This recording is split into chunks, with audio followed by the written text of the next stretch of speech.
ልጁን ስታየው እንዲህ አንስተ ካልጋ ላይ ራሱ ለማቀፍ ያስፈራል። በቃና እንዴት ነው የሚሆነው? አሁን ይሄ ጭንቅላቱ ይገጣጠማል፣ አሁን ይሄ ሁሉ አጥንት እንደዚህ ይገጣጠማል፣ ያያል፣ ይናገራል። ወደፊት ሲያድግስ ምን ይሆናል? ያድጋል? አሁን ማስታወሰው ነገር በጣም ገዝፎ የሚታየኝ ነገር ጭንቀቱ፣ ተስፋ መቁረጡ፣ ግራ መጋባቱ፣ ፍርሃቱ፣ ሁሉ ነገር በቃ ያስፈራል። መጀመሪያ ላይ ያው ልጅ አለኝ ብዬ አልተናገርኩኝም። ልጅ አለኝ አላልኩም። እንደውም አንድ ጊዜ ፍልውሃ ሆስፒታል በጣም ስትቆይ ያው እንትኑ አለ፣ ሙቀቱ አለ ምናምን፣ ያለ ባህል አልጋው አራስነቱ አለ ምናምንና ፍልውሃ ሂጂ ብለው ቤት መጡልኝ። ከዛ ፍልውሃ ወጣሁኝና ልክ ከዘውዲቱ ስወጣ የሐረር ሰው አገኘው ማለት ነው። እና በቃ በጣም ሰላም ተባባልን። እና የት ነው ያለሽ እንዴ? የት ነሽ? መቼ መተሽ ነው ሲሉኝ ለመውለድ መምጣቴን አዲስ አበባ መናገር አልፈለኩም። ምክንያቱም ልጁ ነገ እንደማይኖር ነው ሁሌ የሚነገረኝ ስለሆነ ደግሞ አረፈ ማለቱ ደስ አይልም ብዬ ያው እንዲሁ ለጉዳይ መጥቼ ነው ያልኩበትን ጊዜ አስታውሳለሁ። ምን ብዬ አሰብኩ መሰለ?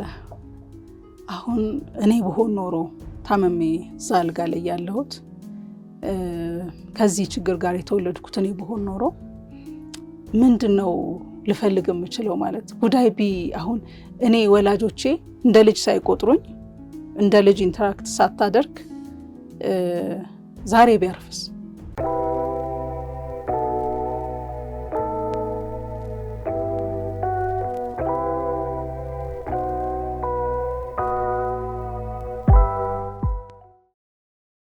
ሰላም ጤና ይስጥልን ውድ ተመልካቾቻችን፣ እንደምን ከርማችኋል? ከሸገር ጋር ስለሆናችሁ እናመሰግናለን። በሸገር ዛሬም አንድ እንግዳ ይዘን ተገኝተናል። እንደ ቤተሰብ ዝግጅታችን ላይ ነው ያላችሁት። አብራችሁን ስለሆናችሁ እናመሰግናለን። ዛሬ ከጤና ጋር በተለይ ከህፃናት በወሊድ ወቅት እንዲሁም ደግሞ ከዛም በኋላ መደረግ ስላለባቸው ጥንቃቄዎች ብዙም ሰምተን የማናውቀው ግን በሀገራችንም በመላው ዓለምም ስላለ ችግር በደንብ እንድናወራ ነው ለዚህ ጉዳይ ቅርብ የሆነ እንግዳ ጋበዝ ነው። እንግዳችን የሆፕ ኤስቢኤች ነው የሚባለው ምን እንደሆነ ትነግሪናለሽ። የዛ መስራች ወይዘሮ ቤዛ በሻህ ናቸው እንግዳችን። በምክንያት ነው የጋበዝንሽ። በቅድሚያ ለጨዋታችንም ቀለል እንዲል አንቺ እያልኩ እንዳወራ ፍቀጅልኝ። እንታወቅና ማነች ከሚለውን ጀምር። እንግዲህ እንደ ቤተሰብ ላይ ብዙ ጊዜ ስናወራ ወደ ጉዳዩ ከመሄዳችን በፊት የዛን ሰው ማንነት ብናቅ በጣም እየቀለለ ይሄዳልና ቤዛ ማነች ብለን ጀምረን ስለ እድገትሽ፣ የት አካባቢ እንደኖርሽ ምናምን ንገሪንና ከዛ የተገናኘንበትን ጉዳይ ደግሞ እንቀጥላለን። ኦኬ። ያ እኔም በጣም አመሰግናለሁ ስለጋበዛችሁኝ። ቤዛ በሻህ ነው ሙሉ ስሜ። መናገሻ ማለት ከአዲስ አበባ ወደ በስተ ምዕራብ ስትሄድ ወደ ሁለት አካባቢ ሳትደርስ ያለች ከተማ ነው ተወልጄ ያደግኩት። እስከ 78 ክፍል አካባቢ እዛ ነው የተማርኩት። ከዛ በኋላ ግን 1 ዓመትም ግንጪ ተምሬያለሁ። ከዛ ግን ወደ አዳማ መጥቼ አጼ ገላውዴዎስ ትምህርት ቤት ሃይስኩል ተከታትያለሁ። ከዛ በኋላ ሀረማያ ዩኒቨርሲቲ የመጀመሪያና ሁለተኛ ዲግሪን እዛ ጨርሻለሁ። በዛ ፕሮሰስ ውስጥ እያለ ደግሞ እዛ ቤተሰብ መስርቻለሁ ማለት ነው። ከዛ በኋላ እንግዲህ ያው የቤተሰብና የስራ ህይወት ከዛ በኋላ ነው የሚቀጥለው። አጋጣሚ የሀገሬ ልጅ ነው ያገኘሁት። እኔ ሞለታ ነው የተወለድኩት። እውነትና መስመሩን ስጠቅሽው ቀለለኝ ወዲያው። ስለዚህ ብዙ እናወራለን። እስኪ የልጅነት ጊዜሽ እንዴት ነበር? ጠቅለል አደረግሽና እንትን አደረግሽው በትምህርት ህይወትሽ ላይ የነበረው አሁን ወደ መጣሽበት ወደምናወራበት ጉዳይ ከመሳብሽ ወደዛ እንድትሄጂ ራሷ የህይወት መንገድ ከመምራቱ በፊት የነበረውን ጊዜ በደንብ አሳልፊ ንገሪኝ እስቲ። የልጅነት ህይወትሽ በተመለከተ እናውራ። ኦኬ። የልጅነት ህይወቴ ከመናገሻ ነው መጀመርልህ። መናገሻ እንግዲህ አሁን በጣም ያን ጊዜ ሶሻል ነገሩን በጣም ጠንከር ያለ ነገር ነው።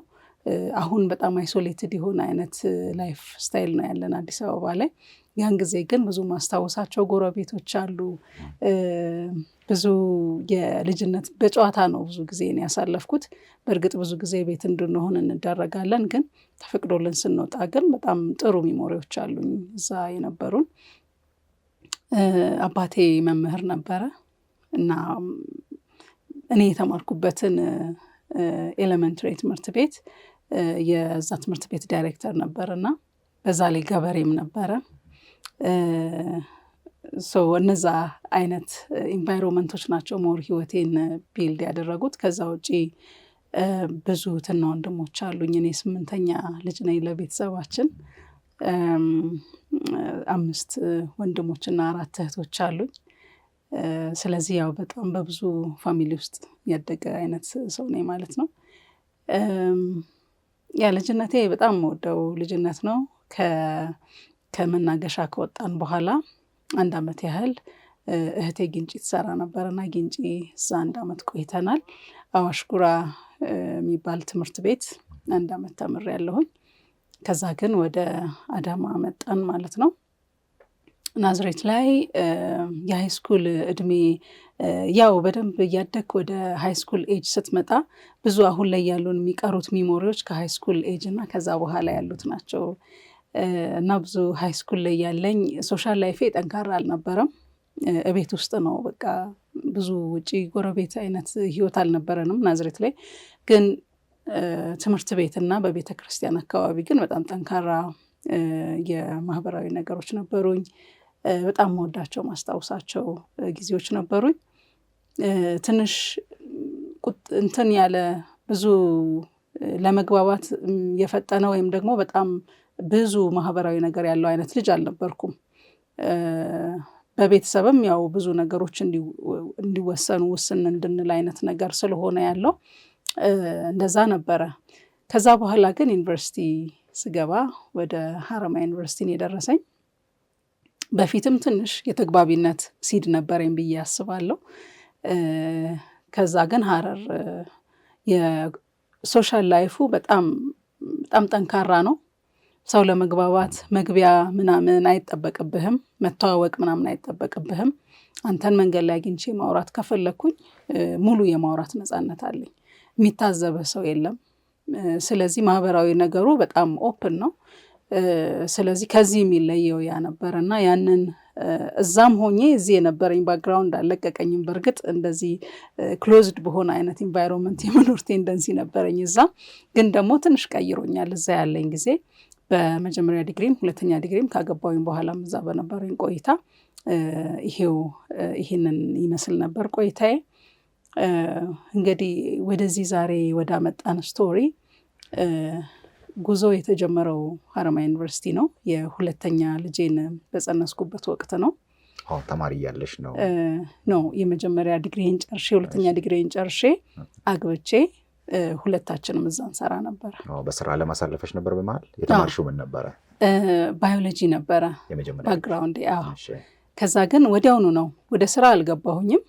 ዳይሬክትሊ ማስተርስ መማር ፈልጌ ስለነበረ ዳይሬክትሊ ነው ወደ ማስተርስ ክላስ ያለፍኩት። ከዛ እዛ እንደጨረስን ከባለቤቴ ጋር ተገናኘን። እሱም እዛው ከተማሪዎች መሀል ቀርቶ የሚያስተምር መምህር ነው። በዛ አጋጣሚ ከሱ ጋር ተገናኘን፣ ተጋባን እና ልጅ ወልደን የመጀመሪያ ልጃችን 2 ዓመት ከምናምን አካባቢ ሲሆናት ነው ይሄ 2ኛው ፕሬግናንሲ ሀፕን ያደረገው።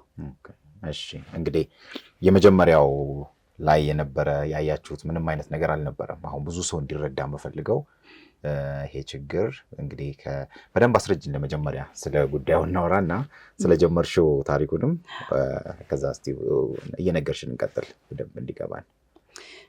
እሺ በእርግጥ የመጀመሪያ ልጄን ስወልድ ትንሽ እኔ አላስተዋልኩትም እንጂ የገጠመኝ ነገር ነበረ። ምንድነው ልክ ጽንስ በተፈጠረ በ2ኛው ሳምንት በወቅቱ ቤልጅየም ጌንት የምትባል ከተማ ነበረ የምንኖረው። በመሀል ከሀረማያ ወጥተን ሄደን ነበርና ለአንድ ሜዲካል ፎሎ አፕ ሲሄድ እርግዝና እንዳለ ተነገረኝ እና የ2 ሳምንት እንደሆነ ተነገረኝ እና የደም ምርመራ አደረጉልኝ። የደም ምርመራውን ሪዛልት ይዘው ሲመጡ በጣም ነበረ በቃ እንደ የመደናገጥ አይነት ነገር አንብቤባታለሁ። ሐኪሟ በቃ አሁን ፎሊክ አሲድ መውሰድ አለብሽ፣ ኢሚዲየትሊ ፎሊክ አሲድ መጀመር አለብሽ። ዴፊሸንሲ አይተናል እና በጣም ሲሪየስ ዴፊሸንሲ ነው። ኢትስ አባውት ቱ ቢ ሌት ነው ያለችኝ። ሊረፍድ ስለሆነ ቶሎ መጀመር አለብሽ አለችኝ እና ፎሊክ አሲድ ምን እንደነበረ ለምን እንዳስፈለገ እኔም ዴፊሸንሲው ምንም አይዲያው የለኝም፣ ግን በጣም እሷ የሰጠችውን ያህል ዌይት አይቼ ጀስት ብሪድ ማድረግ የቻልኩት ነገር ኢምፖርታንት እንደሆነ ነው። ስለዚህ በቃ ሄጄ እቤት ሳትደርሺ ነው ያለችኝ። ስለዚህ ፕሪስክሪፕሽኑን ሰጠችኝ። እቤት ሳትደርሺ ገዝተሽ ወሰጂ፣ ዛሬውን ወሰጂ ብላኛለች። በዛ መልኩ ነው የጀመርኩት። ለራሴ ስፔሻል ዶዝ ነው የታዘልኝ። እሱን ወሰድኩኝ። የመጀመሪያ ልጄ ደህና ናት። አሁን 13 ዓመቷ ነው። ተማሪ ናት፣ የ7ኛ ክፍል ተማሪ ናት። እና ሁለተኛው እርግዝና ላይ ሲመጣ ግን ያ ነገር እዚህ ጋር ሊገናኝ እንደሚችል፣ ተመሳሳይ ችግር ሊገጥመኝ እንደሚችል ምንም ያገናኘውትም ነገር የለም። ያንንም ራሱ ካለፈ በኋላ እዚህ ነገር ውስጥ ገብቼ ብዙ ሳነበብ ምናምን ነው ያስታወስኩት ወደኋላ። ከዛ ግን አዲስ አበባ ተመልሰን መጣን። ሁለተኛው ፕሬግነንሲ ሁለተኛው ፕሬግነንሲ ሀፕን አደረገ። እሱ ሀፕን ሲያደርግ ተመልሰን ወደ ሀረማያ ዩኒቨርሲቲ ሄደን ነበረ እና ከዛ በኋላ ግን በቃ በጣም ያንን ጊዜ እንደው እንትኑን ለማምጣት ፊሊንጉን ለማምጣት ምን አይነት ጊዜ ነው መሰለ፣ የመጀመሪያ ልጅ ወልደህ 2 ዓመት ተኩል በኋላ ለሁለተኛ ፕሬግነንሲ ሲመጣ ስለ ጾታ አይታሰብም። 2 ልጆች በዛ እድሜ ልዩነት ሲኖሩ ደስተኛ ነው የምትሆነው። እኛም ደግሞ እንደ ወጣት ፓረንቶች በቃ ጥሩ ጊዜ ነው ብለን ነው የምናስበው እና እኔ በጣም ደስ ብሎኝ ነበር። ሀፕን ያደረገበት ሰዓት በጣም ደስ ይል ነበር እና ለክትትል ወደ ሀረር ከተማ ሄድኩኝና መጀመሪያ ፕሬግናንሲ ዲቴክት ሳደርግ ያው የማንስትሪያል ሳይክል ሚስ ስላደረግኩኝ በራሴ ነው ቴስት ያደረግኩት። ከዛ ግን ወዲያውኑ ሀረር ሄድኩኝ፣ አልትራሳውንድ ተነሳሁኝ። 4 ሳምንት ከ3 ቀን ነበረ። ከዛ ተመልሼ ያው ተጀመረ ማለት ነው እንግዲህ ክትትል። ከዛ ሁለተኛውን ራውንድ ቀጠሮ ሄድኩኝ። 3ኛው ላይ ሲሄድ ነው የተገኘው ይሄ ኬስ። ያ ጊዜ ማለት ወደ 6 ወር ተኩል አይነት ጊዜ ነው። እርግዝና 6 ወር ተኩል። እሺ 3ኛ አልትራሳውንድ ማለት ነው። እና ትንሽ በእርግጥ በጣም አስቸጋሪ ነበረ። ፋይንድ አውት ስናደርግ ባለሙያው የነገረን በቃ ልጁ አይጠቅምም ነው ያለን እና ልጁ አይጠቅምም ግን ሄዳችሁ መከታተል ትችላላችሁ፣ አዲስ አበባ ልጽፍልሽ እችላለሁኝ እና ያው ሄደሽ ባለሙያ ማክሪ ያለን ማለት ነው።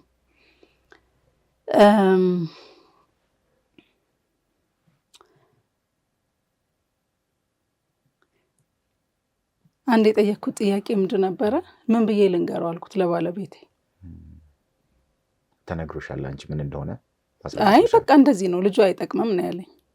ስለዚህ እሱም ኤክስፔክት እያደረገ ነው፣ ክትትል ላይ ነኝ፣ ሁለታችንም ደስተኛ ነን። በቃ በጣም ጥሩ ነገር ነው የምናስብ የነበረውና ልጁም ደርሷል ደግሞ 6 ወር ተኩል ማለት ኦልሞስት በቃ በጣም ነው የሚታየው። ስለዚህ ምን ብዬ ልንገረው አልኩት እና ይዘሽው ነው ሂጂና አለኝ። ከዛ በጣም ከባድ ድንጋጤ ውስጥ የሆነ ጭንቀት ውስጥ በቃ ምን ሆኖ ነው? ለምንድን ነው እንደዛ የሆነው? ምንድን ነው? ምን አድርጌ ሊሆን ይችላል? እንደዚህ አይነት ሀሳቦች ነበሩ አእምሮ ውስጥ የሚመጡት እስከ ሀረማያ ዩኒቨርሲቲ ግቢ እስከመመለስ ድረስ። ሁሉም ወደ 30 ደቂቃ አካባቢ የሚፈጅ የትራንስፖርት እንትን ነው። ቤት እንደደረስኩኝ በቃ ቶሎ ጠራሁት እና ያለውን ነገር እንደዚህ ብለውኛል፣ ስለዚህ ተመልሰን መሄድ አለብን አልኩት። ተመልሰን ሄድን ማለት ነው እና በነጋታውን ሄድ ነው ውጤቱን እንደገና ያው እስካን እያደረገ አያችሁ የሰራችሁትን ነገር አለን ባለሙያው። አያችሁ የሰራችሁትን ነገር ሲል እኔ በጣም ነው የደነገጥኩት እና ባለቤቴ በጣም ድንጋጤውን መደበቅ አልቻለም። ማለት እኔም በጣም ደንግጫለሁ። ግን ልጁ እኛ ምንም የምናየው ነገር የለም። በእርግጥ ስክሪኑ ላይ ያለው ነገር የሚነበበው ለሱ ነው እንጂ ለእኛ አይደለም። ከዛ እስቲ ምንድን ነው የሆነው ስንለው ይሄ እንዳለ ይሄ ውሃ ነው ጭንቅላቱ ላይ ይሄ ውሃ ነው ብሎ አሳየን እና ሰፊ ቦታ ውሃ ነው። አንጎሉ አሁን ሜዥር ለማድረግ ራሱ ብሎ ሜዥር ለማድረግ እንዲሞከረ እና ሜዥር ለማድረግ ራሱ ያስቸግራል። ያለው የአንጎል መጠን ኦልሞስት ውሃ ነው ያለው ጭንቅላቱ ውስጥ አለን። ከዛ ያው ምን እናድርግ ስንለው ወደ እጽፍላችኋለሁ፣ ወደ አዲስ አበባ ትሄዳላችሁ፣ ፎሎ አፕ ታደርጋላችሁ አለ። ፎሎ አፕ እንግዲህ ያ ራዲዮሎጂስት ወይም አልትራሳውንዱን ያነሳው ሰው ሬዲዮግራፈርም ሊሆን ይችላል። ያነሳው ሰው የነገረንን ሪፖርት ይዘን እንደገና ደግሞ ወደ ጋይናኮሎጂስቱ ሄደን እሱም ጻፈልን። አዲስ አበባ መጣን። ሰው የኔ ቤተሰብ እዚህ ስላሉ እነሱ ጋራ ሆኜ ያው ክትትል ጀመርኩ እንደገና ማለት ነው። ከ6 ወር ተኩል በኋላ የነበረው ጊዜ እዛ የነበረኝን ነገር ሁሉ ትንሽ ቢዝነስም ጀምሬ ነበረ እና እዛ ያለውን ነገር በሙሉ አቋርጬ ነው በቃ ጥየው እንዲበትኖ መምጣት ዘጋግቶ ነው የመምጣት አይነት ጊዜ ነበረ። እዚህ መጥቼ ታየሁኝ። ትንሽ አስቸጋሪ እንደሆነ ስናይ ተመልሼ ሄጄ የመጀመሪያ ልጃችንን ይዣት መጣሁ። ከዛ አዲስ አበባ ቁጭ ብለን ያው መከታተል ጀመርን። በጣም ስትረስፉል ነበረ፣ በጣም ያስጨንቅ ነበረ። እንደዛ ነው ክትትል እዚህ መተን የጀመርነው። እንግዲህ አሁን ስለ ችግሩ እናውራ። እንግዲህ ከዚህ ከአከርካሪ ዘንግ ጋር የተገናኘ ችግር ነው። ንገሪን አሁን ምን ማለት እንደሆነ። እስካሁን እንግዲህ ለሚከታተልንም ሰው ስለምን ችግር እየነገሩን ነው የሚለን። እስቲ ንገሪን። ለስሙንም ብዙ አናውቀውም። በተለያየ አጋጣሚ ግን ሰው ያያል፣ ግን ምን እንደሆነ አያውቅም። የተለያየ ስምም ስለሚሰጠው ስለ ህመሙ እንዴት እንደሚፈጠር ከዛ በኋላ አሁን የተረዳሽውና ያወቅሽውን እስቲ የተወሰነ ነገር ንገሪን። እሺ፣ ስሙ ስፓይና ቢፊዳና ሃይድሮሴፈለስ ነው የሚባለው። ስፓይና ቢፊዳ የምንለው የነርቭ ዘንግ ላይ ያለው የአፈጣጠር ችግር ሲኖረው ነው እና ፕሮፐርሊ መዝጋት ያለበት የአካል ክፍል ፕሮፐርሊ ሳይዘጋ ሲቀር ክፍተት ሲኖር፣ አንዳንዱ ክፍተት ከውጭም የሚታይ ነው። ቆዳውም ሁሉ ክፍት ሊሆን ይችላል። ወደ ውጭ የሚወጣ ፈሳሽ መሰል ነገር ሊኖር ይችላል። አንዳንዱ ደግሞ ትንሽ እባጭ ነገር ልትሆን ትችላለች። በአከርካሪ አጥንታችን የታችኛው ክፍልም ወደ ላይም ከፍ ብሎ ሊፈጠር ይችላል። አንዳንዱ ደግሞ በአካል የማይታይ በአይን የማይታይ ግን ውስጥ ያለ ክፍተት ሊሆን ይችላል። አንዳንድ ጊዜ ከውጭ ፀጉር መሰል ነገር ሊኖር፣ ዲምፕል እንደዚህ ሊኖር ይችላል፣ እዚህ ወደ መቀመጫችን አካባቢ ማለት ነው። እነዛ ምልክቶቹ ሊሆኑ ይችላሉ። እነዛ ምልክቶች ሳይኖሩት ደግሞ ያው ክፍተቱ ወይም የአፈጣጠር ችግሩ ሊኖር ይችላል። ይሄንን ስፓይና ቢፊዳ ነው የምንለው፣ ወይም በአማርኛው እንግዲህ የነርቭ ዘንግ ክፍተት ብለን ነው የተረጎምነው። ሁለተኛው ደግሞ ሃይድሮሴፈለስ፣ ይሄ ልክ መጀመሪያ በአልትራሳውንድ ያየነው ደግሞ ሃይድሮሴፈለስ ነው፣ ወይም ጭንቅላት ውስጥ ያለ ከመጠን በላይ የፈሳሽ ክምችት ነው። ይሄ እንግዲህ ሁለቱ አንዳንዴ ተያያዥ ይሆናሉ፣ አንዳንዴ ለየብቻቸው ይፈጠራሉ። ጭንቅላት ውስጥ ያለው የፈሳሽ ክምችት በጣም እየበዛ እየተከማቸ ሲሄድ የልጆቹን የጭንቅላት መጠንም ያሳድገዋልና እንዲህ ስታይ በጣም ትልልቅ ጭንቅላት ያላቸው ልጆች ልታይ ትችላለህ። ፊታቸውንም ሊቀይረው ይችላል። አንዳንዴ አይናቸውን ወደታች ሊገፋው ይችላል። ወይም እንዲሁ ጭንቅላታቸው ሳይዝ ላይ ብቻ ሊሆን ይችላል ኢፌክቱ ያለው። ግን እነዚህ አይነት ነገሮች ናቸው ፊዚካሊ የሚታዩት ማለት ነው። እነዚህ ሁለቱ አንድ ላይ ሊመጡ ይችላሉ። የዚህ አከርካሪውም የጭንቅላት ላይ የፈሳሽ መጨመር የሚያሳየው ሁለቱም በአንድ ሰው ላይ ሊፈጠሩ ይችላሉ ወይስ አንዱ ላይ ብቻ እየሆነ የሚመጣው? ሁለቱም በአንድ ሰው ላይ ሊፈጠር ይችላል። ለምሳሌ መጀመሪያ እኛ ያየነው የኔ ልጅ ላይ የጭንቅላቱን ነው። የጭንቅላቱ ውስጥ የፈሳሽ መጠን ብዙ መሆኑን ያየነው። ሁለተኛው ላይ ግን ወደ እዚህ መጥቼ ክትትል ላይ ያለሁኝ ወደ 8 ወር ተኩል አካባቢ ደግሞ የነርቭ ዘንጉ ወይም አከርካሪ አጥንቱ መከፈል ጀመረ ለሁለት። ስፕሊት ማድረግ ጀመረ። ስለዚህ እንዲህ ዝም ብላ አሁን በአካል ስታየው የኔ ልጅ ጀርባው አከርካሪው እንደዚህ ይመጣና መሀል ላይ የሆነ ሰዓት ላይ እንደዚህ የሚከፈልበት አይነት እንትን አለውና እንደዚህ ነገር ይሆናል። ስፕሊት አድርጎ ሁለት አጥንቶች እንደዚህ አይነት እንደ ብራኬት አይነት የሚሰሩ እንደዛ ሆኗል። የሱ እንደዛ ነው። በጣም ሲቪየርሊ የተጎዳ ልጅ ነው እሱ። የሌሎቹም እንደዛም ሊሆን ይችላል። ቀጥታም ሆኖ ከመሃል ይሄ የአከርካሪ ጠጠሮች ሚስ የሚደረጉ ሊኖሩት ይችላሉ ከመሃል እና ያው የተለያየ አይነት የጉዳት መጠናቸው አንድ አይነት ብለህ የምትወስነው አይነት አይደለም። አንዳንዱ በጣም ከባድ የሆነ ለምሳሌ እንቅስቃሴ ላይ፣ ንግግር ላይ፣ ብዙ ነገር ላይ ጉዳት የሚደርስባቸው አሉ። አንዳንዶቹ ግን መጠነኛ ብቻ ሆኖ በራሳቸው መንቀሳቀስ መኖር የሚችሉ አሉ። እስቲ እንግዲህ አሁን ለተወሰነ ደረጃ ስለ ምንድን ነው ስለሚለው ስለተረዳን አሁን ደግሞ ወደ አንቺ ጉዳይ እንመለስ። እዛ የነበረሽን ነገር ትተሽ ሙሉ ለሙሉ ወደ አዲስ አበባ መጣሽ ለሕክምና ክትትል። ከዛ ምን ሆነ እስቲ ንገሪኝ። ከዛ አዲስ አበባ ያው እዚህ ያለውን ሕክምና ኦልሞስት አንድ ቀን አልፌ አንድ ቀን ወይ ሁለት ቀን አልፌ በሚቀጥለው እጓጓ ነበረ። ያው ብዙ ቤተክርስቲያን እየሄድኩኝ እጸልይ ነበረ። ይድናል የሚል ተስፋ ነበር ማለት ያው እግዚአብሔር ማዳን ይችላል ብዬ አስብ ነበረ እና በጣም ብዙ በተደጋጋሚ ሄጄ በቃ ኦልሞስት ምልልስ ልትለው በምትችለው ደረጃ አልትራሳውንድ ቼክ አረግ ነበረ እና የአልትራሳውንድ ቼክአፔን ብዙ ጊዜ ደጋግሜ አድርጌያለሁ። ግን የሆነ ጊዜ ላይ ወደ 8 ወር ተኩል በኋላ እየባሰ ነው የመጣው። እኔ መዳን ነበረ ተስፋ ማረገው እና በጣም እየባሰ ጭራሽ ጭንቅላቱ ላይ ብቻ የምናውቀው ጀርባው ላይ እንትን አድርጓል አሉን። እሱም ደግሞ በየጊዜው እየሰፋ መጣ ማለት ነው ስፕሊት ያደረገው ነገር። ስለዚህ በቃ ከዛ አሁን ያ ነው እጃችን ላይ ያለው። የኛ ቤተሰብ በጣም በብዙ ጸሎት በብዙ ሀሳብ አብረውን ሆነዋል። ሰው በጣም ትልቅ ጭንቀት ነበረ። ምን ይሻላል? የሕክምና ባለሙያዎች ሀሳብ የነበረው ቢቋረጥ ይሻላል። ያው ሌት እየሆነ ነው ግን ቢሆንም 8 ወር ተኩልም ቢሆን ያው ቢቋረጥ ነው የሚሻለው ከባድ ስለሆነ ኬዙ። እንደዛ የሚል ሀሳብ ነበራቸው። ከባለቤቴ ጋራ ተነጋገርን።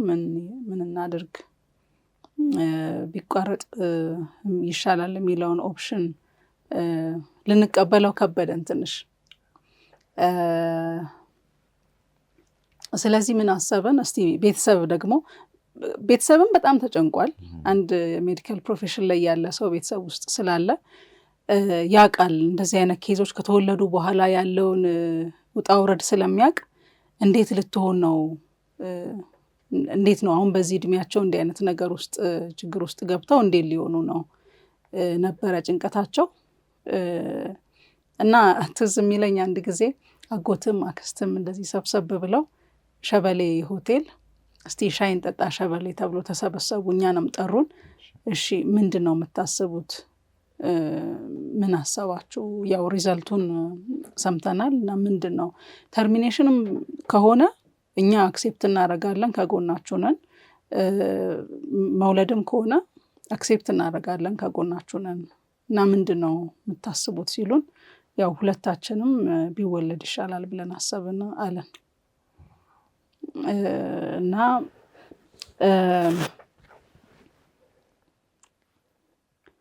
ያው ቀላል ውሳኔ አይደለም። ግን እኛ ያንን ለመወሰን ምክንያት የሆኑን ብዙ ነገሮች አሉ። አንደኛ ጊዜው በጣም ረፍዷል። ከማህፀን ውጭ ቢሆን መኖር የሚችል ልጅ ነው።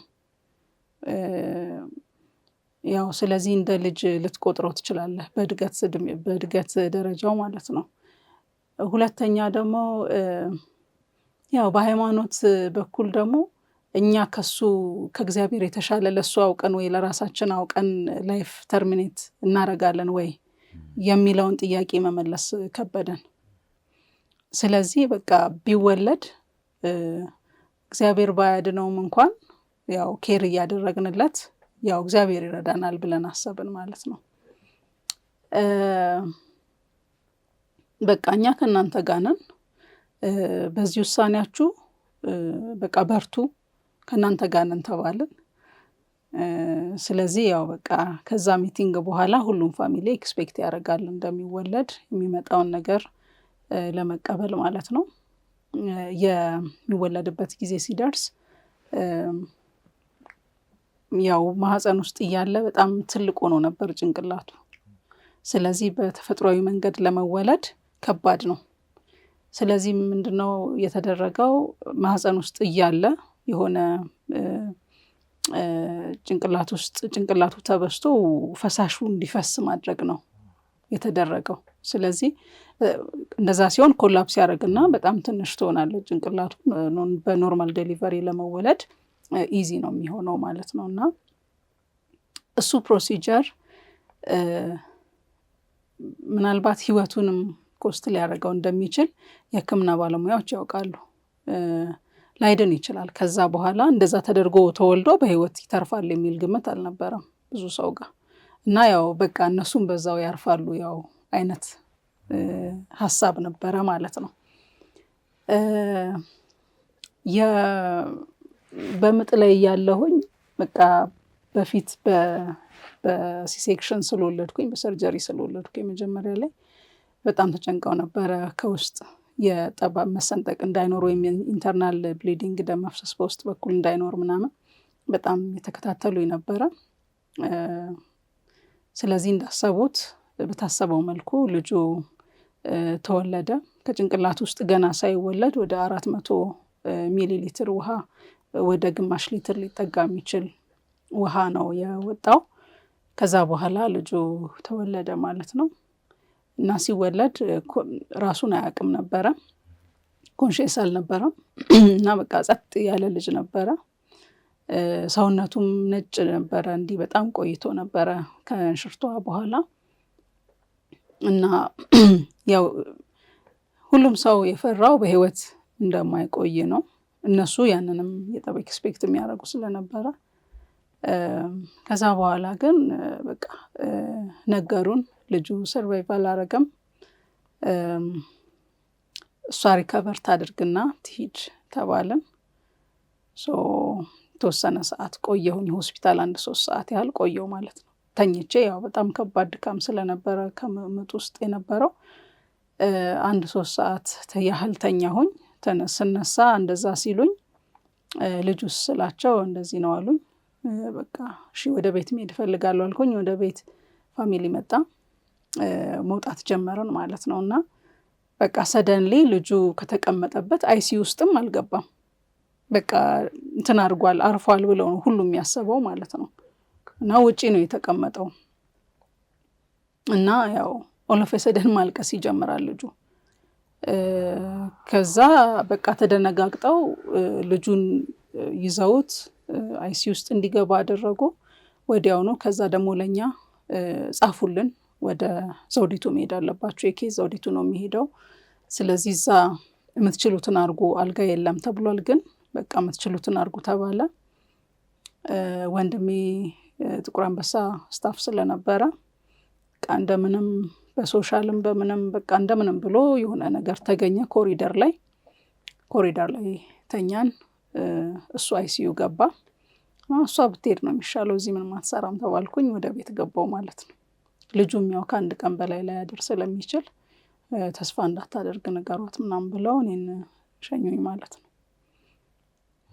እና እቤት 3ኛው ቀን ላይ ያው በየጊዜው አፕዴት እንደራረጋለን፣ ምን ላይ ነው ያለው ልጁ።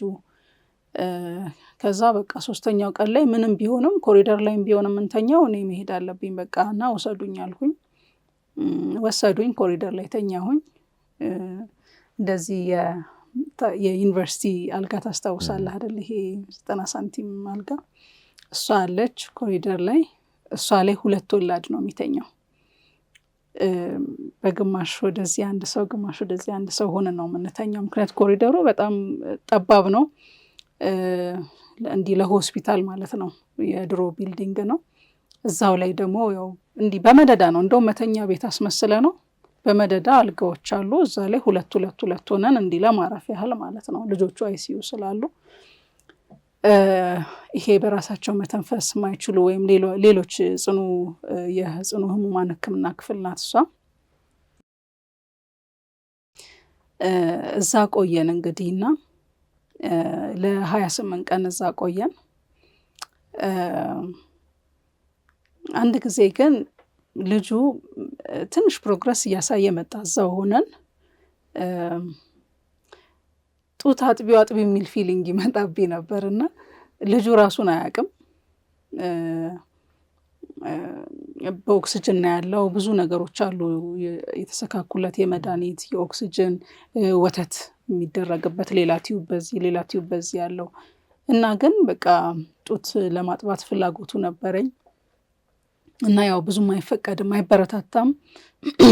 እና ሌሊት ተደብቄ 9 ሰዓት አካባቢ ገባ ነበረ ልጆቹ ጋር።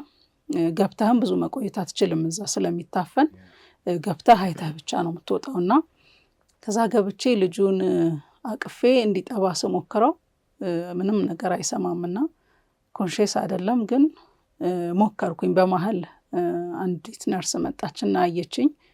በቃ እንዴት ሲጀምር እንደዛ ትሞክሪያለሽ ብላ በቃ እንደወጣ አደረገችኝ። ወጣሁኝ። ግን ውስጤ የሆነ ቅር የሚለኝ ነገር ነበረ። እንደገና በሞከር ብዬ ዊሽ አረግ ነበረ። በሚቀጥለው ሌሊት እንደዛው 9 ሰዓት ላይ ገባሁኝ ማለት ነው። እና ስሞክረው ትንሽ የሆነ ቆይቶ ምላሱ ተንቀሳቀሰ ማለት ነው። ከዛ በቃ ለእኔ በጣም አስደነገጠኝ። በጣም ትልቅ ተስፋ ሰጠኝ። ምንም ራሱን የማያውቅ ልጅ ነው። በጣም የሚያስፈራ ልጅ ነው ስታየው። ጭንቅላቱ ላይ ያሉት አጥንቶች ያው ፈሳሹ ስለፈሰሰ አልገጠሙም ገና። 5 የተከፋፈሉ አጥንቶች አሉ እዚህ ላይ። እንዲህ ስትይዘው ራሱ እነሱ እንዲንቀሳቀሳሉ እና ትንሽ ለመያዝ የሚያስፈራ ልጅ ነው። ግን ስቲል ምላሱ ከእንደዛ አይነት ሌቭል ኦፍ አንኮንሽስነስ ወደ መንቀሳቀስ ለመጥባት ሊሞክር ነው ማለት ነው። ስለዚህ በቃ ድጋሚ መጣች፣ አስወጣችኝ። ግን በቃ ፕሮግረስ ሊያደርግ እንደሚችል ተስፋ ሰጠኝ እና 3ኛ ቀን ላይ መጥባት ጀመረ ማለት ነው። እና ፕሮግረስም እያደረገ መጣ። የተሰጠው የኢንፌክሽን መድኃኒቶችም ጥሩ ሆኑ።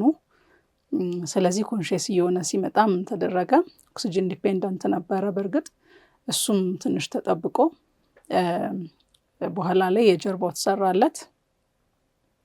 ጀርባው ላይ ያለው ያው እንዲህ ክፍት ነው፣ በጣም ክፍት የሆነ ነበረ። እንደተወለደ ደግሞ በጣም ክፍት ነበረ፣ ወደ ውስጥ አካሉም ያሳይ ነበረ። እና ግን በኋላ ላይ ልክ ወደ ሆስፒታል እንደመጣ እንዲህ ምንድነው ይሄ ልስልስ ያለ እንትን ነገር ሆኖ ፈሳሹ ሞልቶት ነበረ ያንን ስፔስ እና እሱን ሁሉ እንትን አድርገው ተዘጋ። ስለዚህ በቃ ጥሩ ነበረ። እሱ የመጀመሪያው ክሎዥር ነው። ከዛ ሁለተኛው ላይ 2 ወሩ አካባቢ ደግሞ የጭንቅላቱ ቱቦ ተደረገለት። ይሄ ጭንቅላታቸው ውስጥ ያለው ከመጠን በላይ የሚሆነው የፈሳሽ ጥርቅም እንዲወገድ የሚያደርግ ቱቦ ነው። ከጭንቅላታቸው ውስጥ ይቀበርና እስከ ውስጥ ለውስጥ ሄዶ እስከ ጂአይ ወይም የአንጀታቸው ክፍል ድረስ ይሄዳል እና እዛ ውስጥ ሲያድጉም ትንሽ አብሯቸው እንዲያድግ ምናምን ተደርጎ ተጠቅልሎ ይቀመጣል እና ያው ትርፍ ይደረግለታል ማለት ነው። ድጋሚ ሰርጀሪ እንዳይደረግ ከተሳካ አንዱ ፎር ላይፍ ታይም በቂ ነው፣ መቀጠል ይችላል። በቃ አብሮት የሚኖር ነገር ነው የሚሆነው ማለት። ከዛ ፈሳሹ የሚወገደው በሽንት ነው? እንዴት ነው የሚሆነው? በቃ ለማንኛውም ሰው እንትን ይሆናል። እሺ። እና እንደዛ ነው ያው እሱ ተሰራለት ማለት ነው። በጣም ውጤታማ ስራ ነበረ። ዶክተር ኤሉባቦር የሚባል ኒውሮሰርጂን ነበር የመጀመሪያውን ይሰራለት። ከዛ ደግሞ ሁለተኛውን ደግሞ ዶክተር ብሩክ የሚባል በወቅቱ ኢንተርን ነበረ። በጣም ቆንጆ ነበረ ውጤቱ። ያው እስከ መጨረሻው በህይወት እስከ ቆየ ጊዜ ድረስ ሁለቱም ሰርጀሪዎች ሰክሰስፉል ነበሩ። በእርግጥ የህይወት ኳሊቲው ምን ይመስላል፣ ህይወቱ ምን ይመስል ነበረ ልጁ የሚለው ላይ ብዙ እንትን ላይኖረው ይችላል ያ ነገር። ግን የታሰበው ፈሳሹን ከማስወገድ አንጻር ሳይዘጋ ሌሎች ችግሮች ሳይኖሩት መቆየት ችሎ ነበር። የተደረገለት ሸንት ይባላል። ይሄ የፕላስቲክ ቲዩብ ነው። የጀርባውም እንደዛው ጥሩ ነበረ በጣም። ከዛ በኋላ ያው የሆነ ጊዜ ላይ ደግሞ እንደዚሁ ፈሳሽ በእምብርቱ በኩል ይመጣ ነበር። ለሱ ቅዱስ ጳውሎስ ተሰርቶለታል፣ ሕክምና ሰርጀሪ ተደርጎለታል ማለት ነው። እነዚህን ይመስላሉ የተደረጉለት ሕክምናዎች። ጥሩ ነበር። እናመሰግናለን ማለት በህይወት ላይኖር የሚችል የመጀመሪያ ቀን ሊያርፍ የሚችል ልጅ ነበረ። ፈተናውም ብዙ ነው። ተስፋ መቁረጡም፣ ግራ መጋባቱም፣ ህመሙም፣ ደስታውም ትንሽም ነገር ስታይ በጣም ብዙ ነው የምትደሰተው። እኔ መጀመሪያ ልጄ ለምሳሌ እንትን ሳትል የሆነ ነገር ሚስ አድርጋ በትምህርቷ ላይ የሆነ ክፍተት ቢኖርባት ወይንም ደግሞ በትምህርቷ ላይ በጣም ሰክሰስፉል ብትሆን ያለው ነገር የእሷ ኤክስፔክቴሽን አለ እና ብዙ ደስታ ብዙ ሀዘን አይኖረውም የእሷ። ሁለተኛ ልጃችን ደግሞ ያው ብዙ ፈተና ውስጥ ስለሚያልፍ ትንሽ ነገር ለምሳሌ ያልኩ ምላስ ውስጥ ትንቀሳቀስ አሁን አንተ የምታስበው አንድ ሙሉ ጤነኛ ልጅ ይዘህ ምንም ላይ መስልህ አስበኸው ላታቅ ትችላለህ። ግን ያ ግን በጣም በቃ ትልቅ ደስታ ነው። ሌሎችም እንዲሁ ትንሽ ፕሮግረሶች ይኖራሉና በጣም ደስ የሚለ ሴሌብሬት የምታደርጋቸው እንደዛ ነበር። ሰው በዛ ሁሉ ውስጥ እንግዲህ ያው ሁሉም አይነት ነገር አለ እንደሚመስለው። አሁን አንተ ስትረዳው ሊከብድህ ይችላል። ያው በጣም ከባድነቱ ቶሎ ሊታይህ ይችላል። ግን ብዙ ደስታም አለው፣ ብዙ ፍቅርም አለው ውስጡ። እንግዲህ ሁለቱ ከወለድሽበት ጊዜ ጀምሮ ሁለቱ ሰርጀሪዎች እስኪሰሩ የስንት ቀን ጊዜ ነው ያለው? በስንት ቀን ውስጥ ነው ሁሉ የሆነው? የመጀመሪያው ሰርጀሪ የነበረው በ2 ሳምንቱ ነበር። ሁለተኛው ሰርጀሪ በ2 ወሩ። እዛው ሆስፒታል ሆነን 3 ወር ከምናምን ቆይተናል። ይሄ እንግዲህ ምንም አይነት ችግር ባይኖር አንቺ ልትታረሽ የምትችይበት የምታርፊበት ጊዜ ነበር። አሁን ይሄን ሁሉ ያሳለፍሽበትና በዛ ሰዓት አሁን አልፎ ነው የምታወሪ ያለፋችሁበትን የምታውቁት እናንተ ናችሁ ቦታው ላይ ሆናችሁ ያሳልፋችሁት። ግን እንዲሁ መረዳት ይቻላል ዛሬ የሚያልፉ በእንደዚህ አይነት ችግር ውስጥ የሚኖሩ ሰዎችም ስለሚኖሩ ነው። እና ያ ወቅት እንዴት ነበር ለአንቺ፣ ለባለቤትሽ፣ ለቤተሰቦቻችሁ በአጠቃላይ? ዛሬ ስናወራው እንዲቀሉ እንትን ቢልም ውስጡ በጣም ብዙ ነገር ያለው ነው እና ከውስጡ እንግዲህ ከዚህ ከፈተና ውስጥ ትንንሽ ተስፋዎቹንም የሚያስደስቱንም ነገሮች እየመዘሽ ልትነግሪን እየሞከርሽ ነው። ግን ምን አይነት ጊዜ ነበር ያ ጊዜ?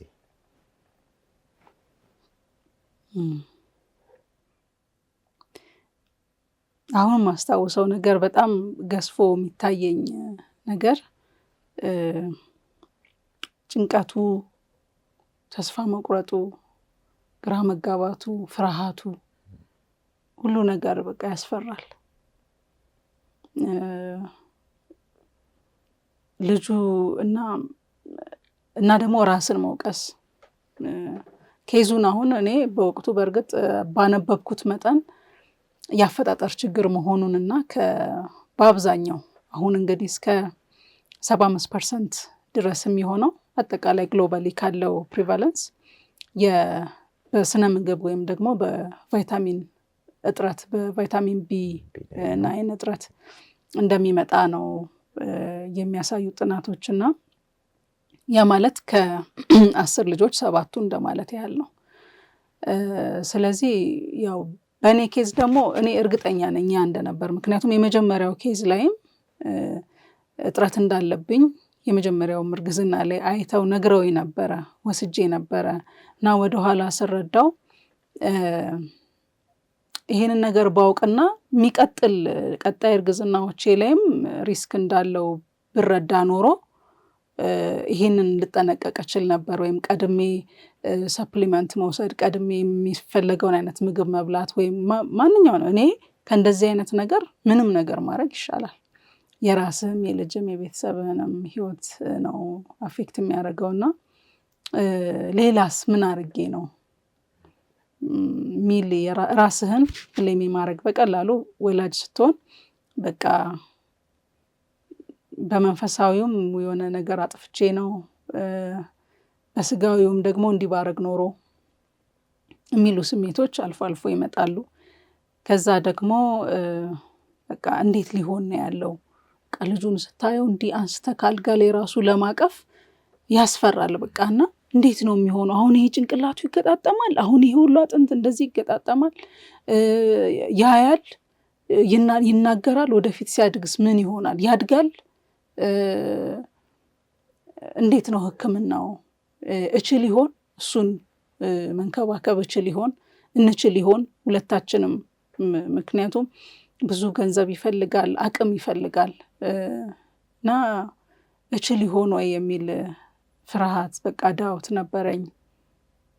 በእርግጥ ቤተሰብ በጣም እኔ እንጃ እንደኔ በጣም በቤተሰብ እድለኛ የሆነ ሰው ጥቂት ነው ብዬ አስባለሁ። በእንደዚህ አይነት የክፉ ቀን አብሮ የሚቆምና ባለው ነገር ሁሉ ኮንትሪቢዩት እያደረገ አብሮህ የሚቆም ሰው በጣም እድለኛ ሰው ነው ብዬ አስባለሁ።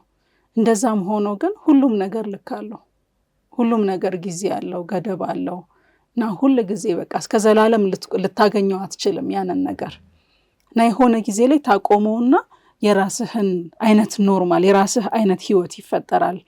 የእገዛው ምኑ እንትን ያደርጋል፣ ፌድ ያደርጋል።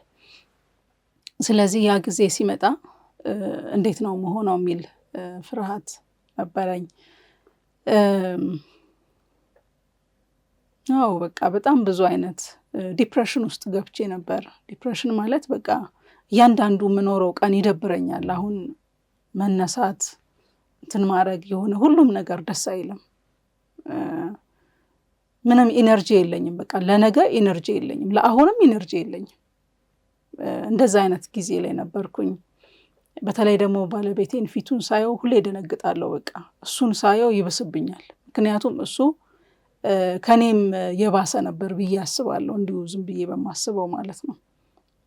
በቃ ፊቱ ላይ የማየው ነገር ራሴ መቋቋም እስከሚያቅተኝ ድረስ ማለት ነው። ባልናገረውም ባልለውም ግን በቃ እንደዛ ልቡ መሰበሩ እንደዛ መሆኑ ሳየው በጣም ያስፈራኝ ነበረ።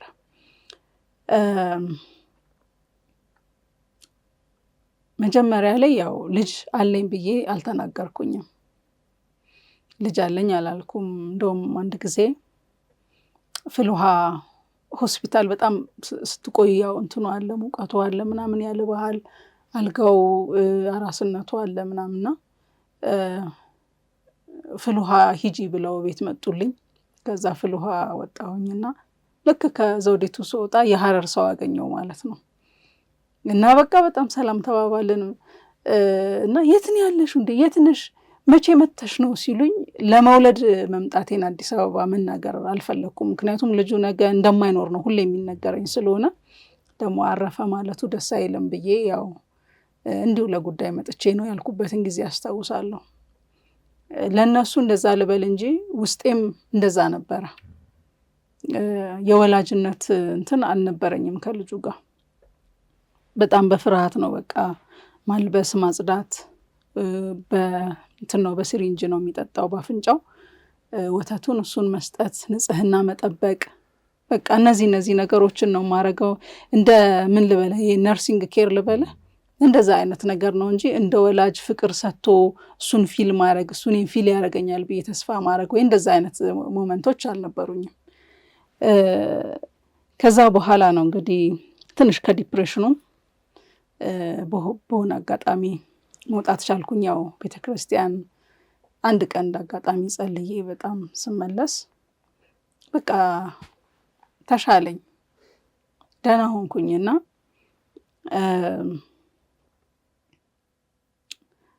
ምን ብዬ አሰብኩኝ መሰለህ? አሁን እኔ ብሆን ኖሮ ታመሜ እዛ አልጋ ላይ ያለሁት ከዚህ ችግር ጋር የተወለድኩት እኔ ብሆን ኖሮ ምንድን ነው ልፈልግ የምችለው ማለት ጉዳይ ቢ አሁን እኔ ወላጆቼ እንደ ልጅ ሳይቆጥሩኝ እንደ ልጅ ኢንተራክት ሳታደርግ ዛሬ ቢያርፍስ? የነበረኝን ያቺን እነዛን ቀናት የወላጅነት ቀናት እንደ ወላጅ ሳይሆን እንደ ሞግዚት ነው ያሳለፍኩትና ማንም ሰው አይፈልግም እንደዛ መሆን። በራሱ ቢመጣ ልጄ ተብለህ አንድም ቀን ብትሆን ማረፍ ልትፈልግ ትችላለህ። እና በቃ እንዳሉትም ነገ የሚያርፍም ከሆነ የማይቆይም ከሆነ ይሁን እና በቃ ባለው ጊዜ ልጄ ብዬ እንደማይሰማኝና የኮማ ውስጥ ነገር ነው፣ ኮንሽስ አይደለም። በቃ የሚሰማኝ የሚመስለኝን ነገር አድርጌ እንደ ልጅ ኬር ላድርግለት፣ እንደ ሞግዚት ሳይሆን እንደ ልጅ ኬር ላድርግለት እና በቃ ያ ቀን ይምጣ ከመጣ ያው ልጅን ማጣት ስለሚያስፈራ ማለት ነው።